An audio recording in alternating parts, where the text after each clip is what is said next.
ತಾಯಿಯ ಗರ್ಭದಲ್ಲಿ ಮಗು ಹೇಗೆ ನರಳುತ್ತೆ ಗೊತ್ತಾದ್ರೆ ಮತ್ತೆ ನೀವು ಹುಟ್ಟೋಕೆ ಇಷ್ಟಪಡಲ್ಲ. ನೀವು ಹುಟ್ಟೋಕ್ಕೂ ಮುಂಚೆ 9 ತಿಂಗಳು ನರಕ ಅನುಭವಿಸಿದ್ದೀರಿ. ಇದು ಯಾವ ಕಥೆಯಲ್ಲ, ಇದು ಸತ್ಯ. ಭಾಗವತ ಮಹಾಪುರಾಣದ ಒಂದು ಭಯಾನಕ ಸತ್ಯ. ಮನುಷ್ಯನು ತನ್ನ ಪಾಪಗಳ ಫಲದಿಂದ ಒಂದು ಚಿಕ್ಕ ಗರ್ಭದಲ್ಲಿ ಬಂದಿಯಾಗುತ್ತಾನೆ. ಗರ್ಭದಲ್ಲಿರುವ ಮಗು ಒಂದೇ ಜಾಗದಲ್ಲಿ ಕೈಕಾಲುಗಳನ್ನು ಮಡಚಿಕೊಂಡು ಕುಳಿತಿರುತ್ತೆ.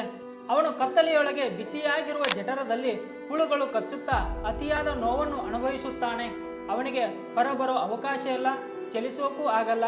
ಅವನು ತನ್ನ ಹಿಂದಿನ ಜನ್ಮದ ಪಾಪಗಳನ್ನು ನೆನಪಿಸಿಕೊಂಡು ಅವನು ದೇವರನ್ನು ಪ್ರಾರ್ಥಿಸುತ್ತಾನೆ, ಈ ಸಲ ನನ್ನನ್ನು ಬಿಡಿಸು. ಹೊರಗೆ ಹೋದ ತಕ್ಷಣ ನಿನ್ನ ಭಕ್ತಿ ಮಾಡಿ ನಿನ್ನ ಸೇರ್ತೀನಿ, ನಾನು ನಿನ್ನನ್ನು ಮರೆಯೋದಿಲ್ಲ ಅಂತ. ಆದರೆ ಹುಟ್ಟಿದ ಕ್ಷಣದಲ್ಲೇ ಮಾಯೆ ಅವನನ್ನು ಆವರಿಸಿಕೊಂಡು ಅವನು ಎಲ್ಲವನ್ನು ಮರೆತು ಬಿಡುತ್ತಾನೆ. ಆದರೆ ನಾವು ದೇವರಿಗೆ ಕೊಟ್ಟ ವಾಗ್ದಾನ ನೆನಪಿದೆಯಾ ಅಥವಾ ಮತ್ತೆ ಮರೆತಿದ್ದೀವಾ? ಶ್ರೀ ಹರಿವಂಶ್ ಫುಲ್ ಸ್ಟೋರಿ ಬೇಕಂದರೆ ಕಾಮೆಂಟ್ ಮಾಡಿ, ಯೂಟ್ಯೂಬಲ್ಲಿ ಸಪೋರ್ಟ್ ಮಾಡಿ.